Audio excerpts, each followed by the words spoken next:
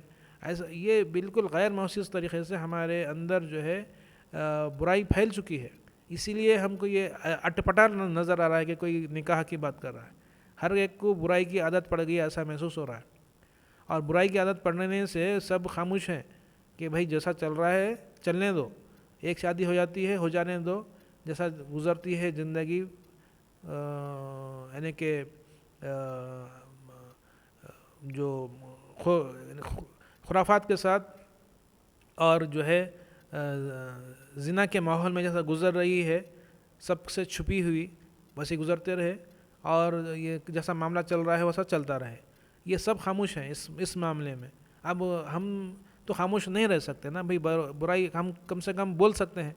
آپ ہاتھ سے نہیں میں ہاتھ سے نہیں، میرے پاس طاقت نہیں ہے کہ میں ہاتھ سے روک سکوں، لیکن میرے پاس ایک چینل ہے چھوٹا سا جس میں تھوڑے سے لوگ آ کے دیکھتے ہیں. کم سے کم میں بول تو سکتا ہوں.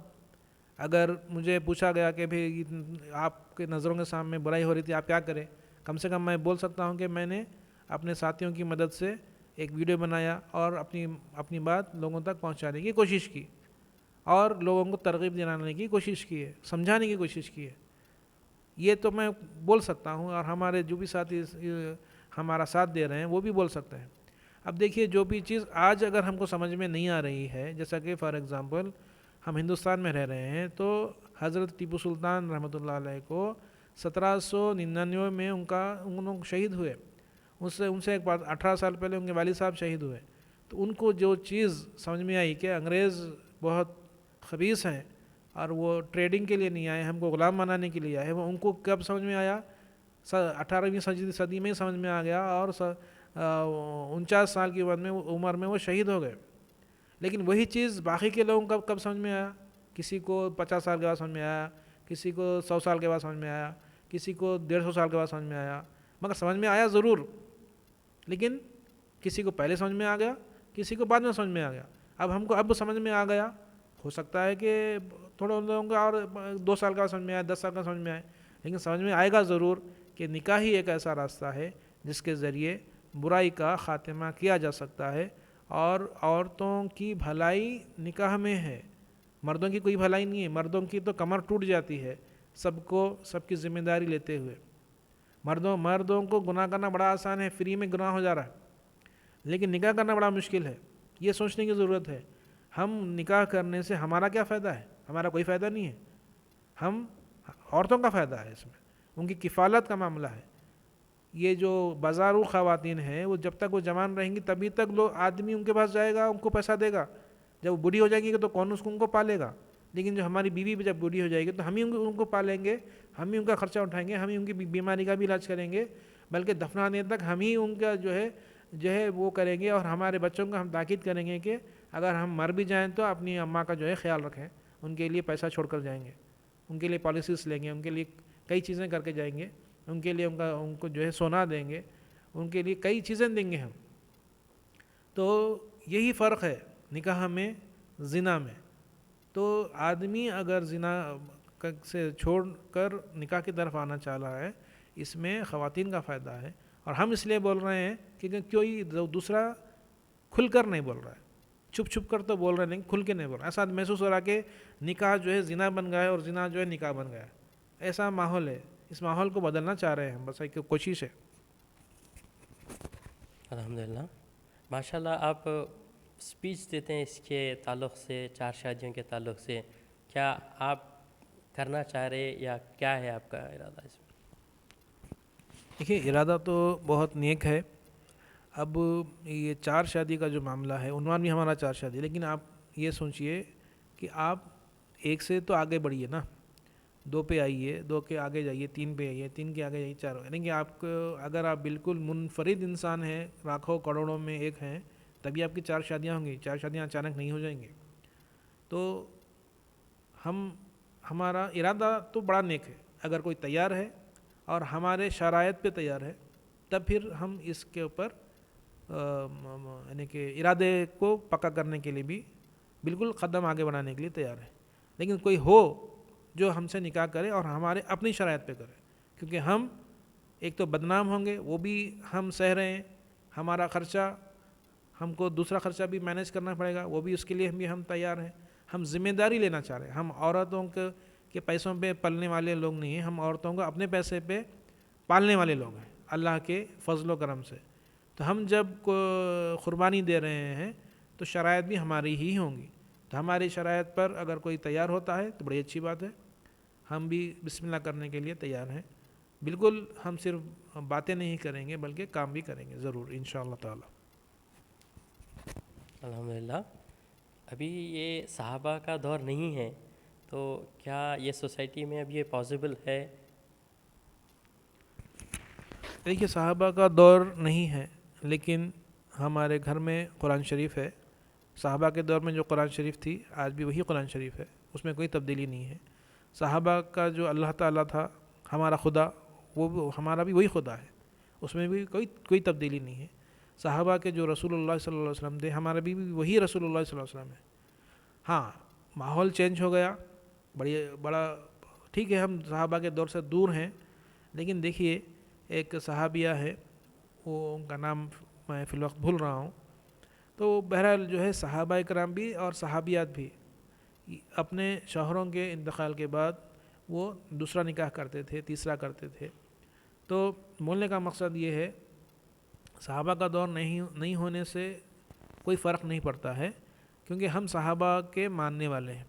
اب ہمارے سوسائٹی میں دیکھیے، ہمارے مسلمانوں میں دیکھیے کئی فرقے ہیں، لیکن مجموعی طور پہ دیکھیے دو فرقے ہیں، ایک سنی ہے ایک شیعہ ہے. شیعہ لوگ اہل البیت کی طرف زیادہ ان کا رجحان ہے اور سنی لوگوں کا رجحان زیادہ صحابہ کی طرف ہے. میں کہتا ہوں آپ اہل بیت کو چاہیے یا صحابہ کو چاہیے، لیکن ان کے عمل کو چاہیے. آپ اہل بیت کے چاہنے والے ہیں تو پہلے نکاح کریے، پھر ہم آپ کے اہل بیت کے چاہنے کو مانیں گے.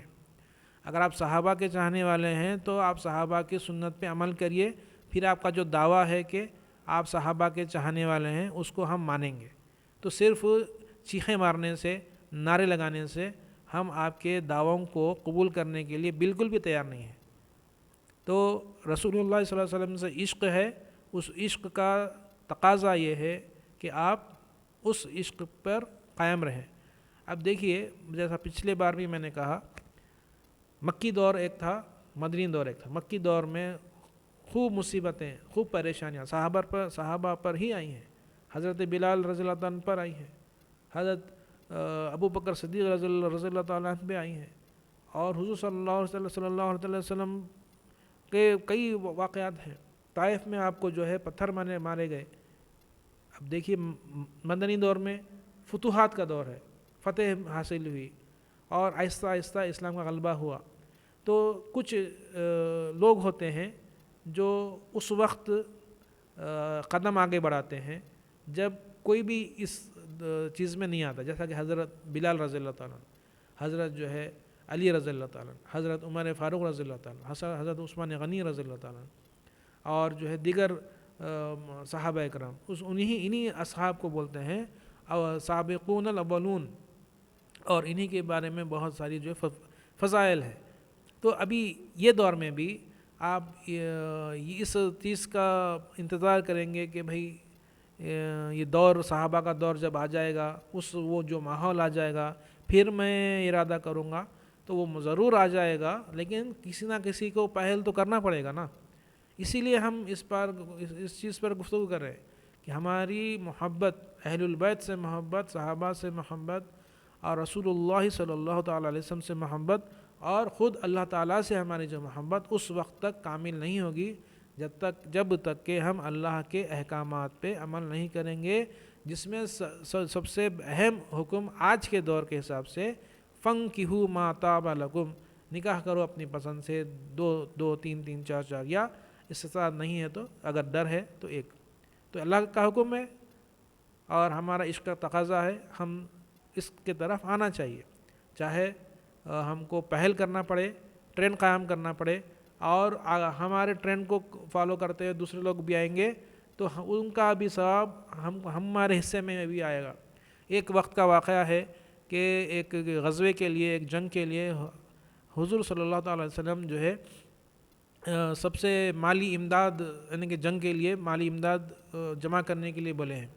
تو سب سے پہلے کوئی بھی جا کے نہیں لا رہے تھے، ایک صحابی جا کر، انصاری صحابی جا کے اپنے گھر میں جو بھی تھا لا کے صحن مسجد میں، مسجد نبوی میں وہ رکھے۔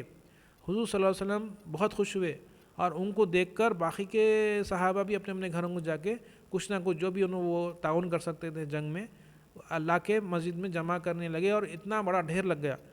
تو حضور صلی اللہ تعالی وسلم نے فرمایا کہ وہ جو پہلے صاحب جنہوں نے اس کی ابتدا کی، تو انہوں نے کہا، آقا کریم صلی اللہ علیہ وسلم نے کہا کہ جو باقی کے لوگ ان کو فالو کیے ہیں، ان کا ثواب بھی وہی پہلے جو صاحب اس کی ابتدا کرے ہیں ان کے حصے میں آئے گا، اور ان کے ثواب میں بھی کیا ہے، کمی نہیں ہوگی۔ تو ہم کو قدم آگے بڑھانا پڑے گا تاکہ باقی کے لوگوں کو بھی جو ہے اس طرف آنے کی جو ہے یعنی کہ ان کو توجہ ملے۔ الحمدللہ۔ ابھی دیکھیے، ایک شادی کر کے تھوڑا آرام سے ہے، دوسری شادی کریں گے تو ٹینشن بڑھے گا، خرچہ بڑھے گا، کھلی بدنامی ہوگی، کیا یہ ضروری ہے؟ دیکھیے، تقریباً وہی گفتگو ہے۔ آرام میں ہیں اگر آپ فرما رہے ہیں، بڑی اچھی بات ہے، لیکن جب ایک شادی کرتے ہیں، ایک دو بچے، آج کل تو مشکل سے ایک یا دو بچے ہو رہے ہیں، لوگوں کو زیادہ وہ لوگ اولاد کی طرف بھی نہیں آ رہے، حالانکہ ہمارا اسلامی طرز جو ہے کثرت ازواج ہے اور کثرت اولاد ہے، کیونکہ ہم توکل کرتے ہیں اللہ تعالیٰ پر، اپنے آپ کو ہم خدا نہیں سمجھتے ہیں، اور ایک اس میں بڑی آسانی سے بے فکری زندگی گزری ہے، میں ماننے کے لیے تیار نہیں ہوں، کیونکہ ایک شادی کرنے والا بھی پریشان ہے، وہاں پہ بھی جھگڑے فساد ہیں، اور 4 شادی کرنے والا بھی پریشانی ہے۔ تو پریشان جب اول ہے، آخر ہے، آخری والی پریشانی ہم لے لیتے ہیں تاکہ جو ہے ہماری زندگی کم سے کم برائی سے بچے۔ میں یہ قطعی نہیں کر رہا ہوں کہ آپ 4 شادیاں کریں، میرا مقصد یہ ہے ہی نہیں، میرا مقصد برائی نہ کریں۔ یہ برائی پھیل گئی ہے، یہ ناسور پھیل گیا ہے، اس لیے گفتگو کی ضرورت ہو رہی ہے۔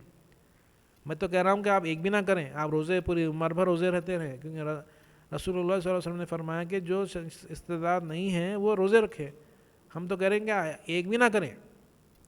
ہمارے معاشرے میں کیسا ہے، ایک شادی کو لازماً ایسا دکھتا کہ وہ فرض ہے، کوئی ایک شادی کرنا ہی کرنا، پیچھے پڑ جاتے کہ شادی نہیں ہو رہی، شادی نہیں ہو رہی، شادی نہیں ہو رہی، شادی نہیں ہو رہی، شادی کیوں نہیں کر رہے ہیں، نوکری بھی ہو گئی، شادی نہیں کر رہے ہیں، اس کی پکڑ کے شادی کرا دیتے، حالانکہ وہ انتہائی نالائق اور خبیث انسان رہتا، اور کہتے ہیں کہ وہ شادی کرے تو سدھر جاتا، فلاں ہو جاتا، بیوی آئی تو وہ ہو جاتا، یا کچھ بھی نہیں ہوتا۔ ایسا شریف انسان ہی شرافت سے رہتا، خبیث انسان شادی کر لو، کچھ بھی کر لو، وہ سدھرنے کے لیے تیار نہیں رہتا۔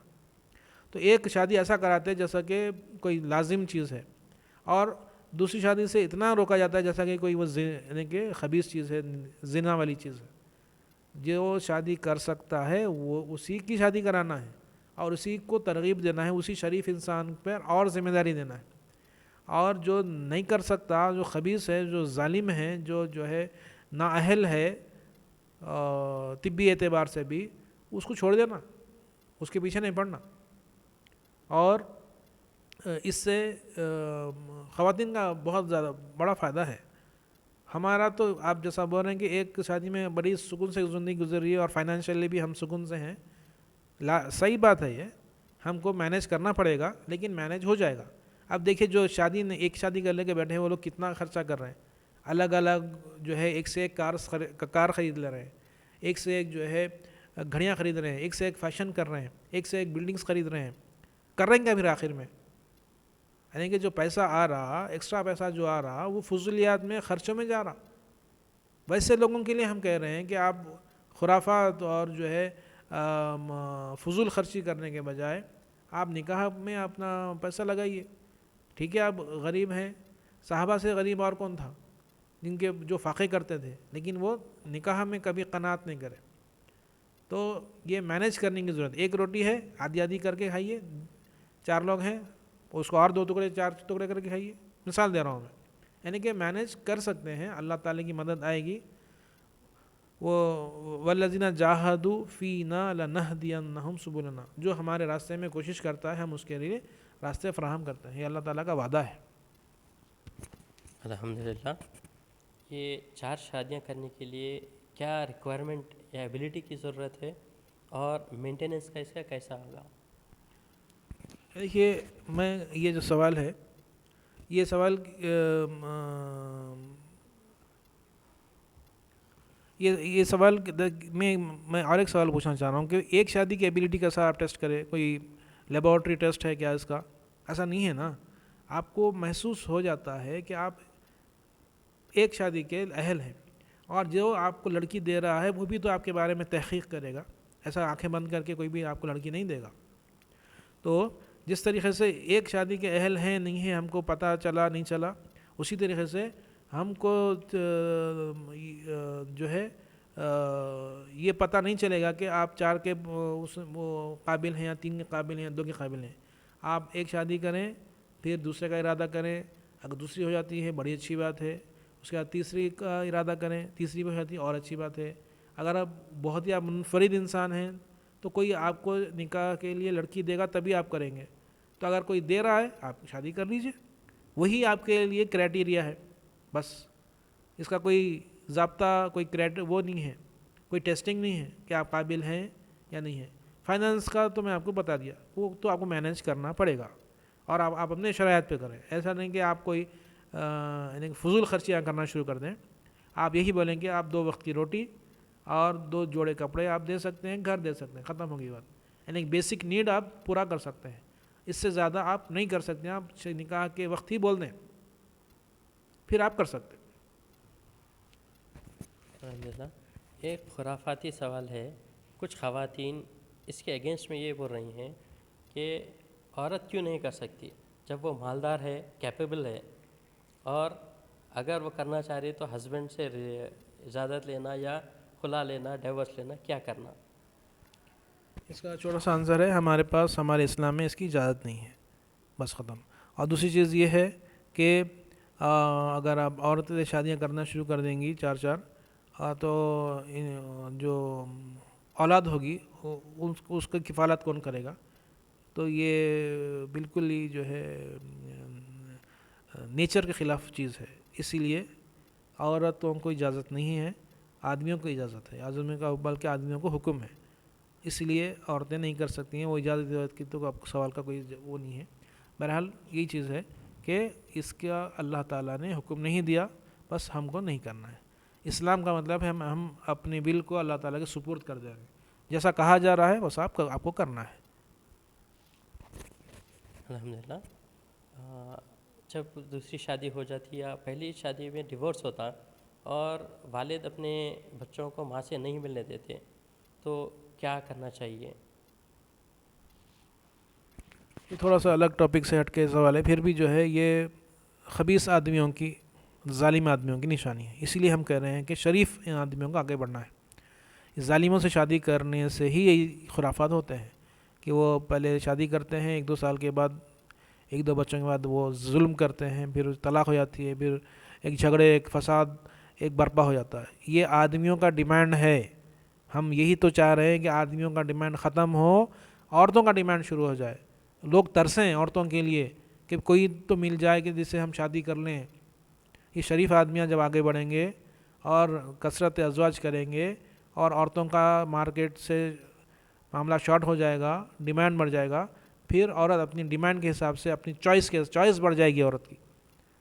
تو یہ حساب سے آپ کر سکتے. تو اللہ تعالیٰ سے دعا ہے کہ اللہ تعالیٰ جو ہم بات کر رہے ہیں وہ لوگوں کے سمجھ میں آئے. اللہ تعالیٰ ہماری گفتگو کو، ہمارے کوششوں کو قبول کرے. ہمارا آخری کا پیغام یہی ہے کہ جو نکاح کر سکتے ہیں وہ نکاح کی طرف آئیں. جو نکاح نہیں کر سکتے ہیں، اللہ کے رسول صلی اللہ علیہ وسلم کے فرمان کے حساب سے وہ اپنے آپ کو برائی سے بچائیں اور اس کے لیے روزے رہیں. اور یہ جو زنا کا، خرافات کا اور جو ہے فحاشی کا جو معاملہ ہے، اس معاملے کی وجہ سے ہم یہ گفتگو کر رہے ہیں. ہم اللہ کے بارگاہ میں دعا کرتے ہیں کہ یہ جو فحاشی کا، زنا کا، بدنگاہی کا، بد عملیوں کا جو چیز ہے، اس سے ہمارے سماج کو صاف کرے اللہ تعالیٰ، اور ہمارا سماج نکاح کی طرف آئے عورتوں کی بھلائی کے لیے ہم یہ گفتگو کیے ہیں، اور عورتوں کا سماج میں جو حصہ ہے، جو رتبہ ہے، اس کو بڑھانے کے لیے، عورتوں کے ڈیمانڈ کو بڑھانے کے لیے، عورتوں کے جو ہے حقوق کے لیے ہماری یہ گفتگو ہے۔ کاش کہ یہ گفتگو آدمیوں کو بھی سمجھ میں آ جائے، عورتوں کو بھی سمجھ میں آ جائے، سب کے سب نکاح کی طرف آئیں، اور ظالم آدمی اور بدکار آدمیوں سے عورتوں کا چھٹکارا ہو، اور ظالم آدمیوں، بدکار اور جو ہے شرابی اور جو ہے ناقص العقل آدمیوں کے سے یہ سماج کی عورتیں جو ہے محفوظ رہیں، اور شریف آدمیوں کی طرف وہ آئیں، اور اس طریقے سے ہمارا جو سماج ہے، ہمارا جو سوسائٹی ہے، وہ صاف ستھری اور پاکیزہ ہو سکتی ہے۔ اسی امید کے ساتھ ہم آج کی گفتگو کو ختم کرتے ہیں، اور آپ جو ہم کو سن رہے ہیں، اور ہمارے پہلی ویڈیو کو بھی آپ لوگوں نے یعنی کہ ستائش کی ہے، اور آپ لوگوں کا بھی ہم شکریہ ادا کرتے ہیں، اور جو ہے یہ جو ویڈیو دیکھ رہے ہیں ان کا بھی ہم شکریہ ادا کرتے ہیں، اور جو ہمارے ساتھی پہلی ویڈیو بنانے کے لیے ہماری مدد کیے ہیں، دوسری ویڈیو بنانے کے لیے بھی ہمارے لیے مدد کیے ہیں، ان کا بھی ہم شکریہ ادا کرتے ہیں۔ اللہ تعالیٰ ہم سب کا حامی و ناصر رہے۔ اللہ تعالیٰ ہم کو دنیاوی اور اخروی کامیابی عطا فرمائے۔ ربنا آتنا فی الدنیا حسنۃ وفی الآخرۃ حسنۃ وقنا عذاب النار۔ ربنا تقبل منا انک انت السمیع العلیم وتب علینا انک انت التواب الرحیم۔ وصلی اللہ تعالیٰ علی خیر خلقہ سیدنا محمد وآلہ وصحبہ اجمعین برحمتک یا ارحم الراحمین، والحمد للہ رب العالمین۔